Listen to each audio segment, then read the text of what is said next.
These two people were left dead on the side of the road decades ago, and tonight they're finally being paired with faces. Now, we don't know their names, but using new technology, detectives put out these digital renderings based on human remains to see if anybody recognized them. NBC2's Samantha Serban takes us to where the remains were found to share what information detectives have so far. Two totally different locations and two totally different victims with no relationship.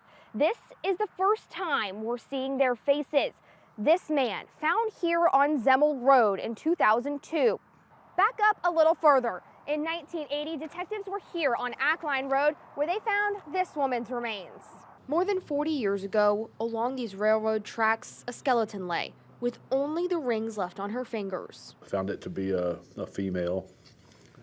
Don't know how long exactly she had been there. They were unable to determine. It could have been months or it could have been years. 22 years later, on a road 10 miles away, a couple of guys found another pair of bones. Detectives say this man may have been beaten to death. He was found wearing a watch still on his arm, a Bulova watch, gold watch. They're the only two cold cases left, with victims who have no names. Now you can see their faces.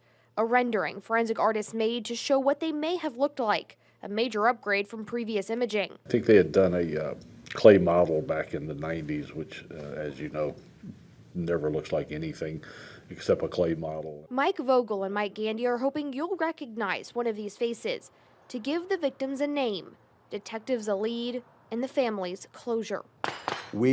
Our goal is to get the people responsible for this murder, the people that actually did it. What exactly happened to each of these victims is still under investigation. Detectives believe someone knows something, and they want you to come forward. Detectives do not believe the cases are related, but they're hoping you can give the remains a name. In Charlotte County, Samantha Serban, NBC2.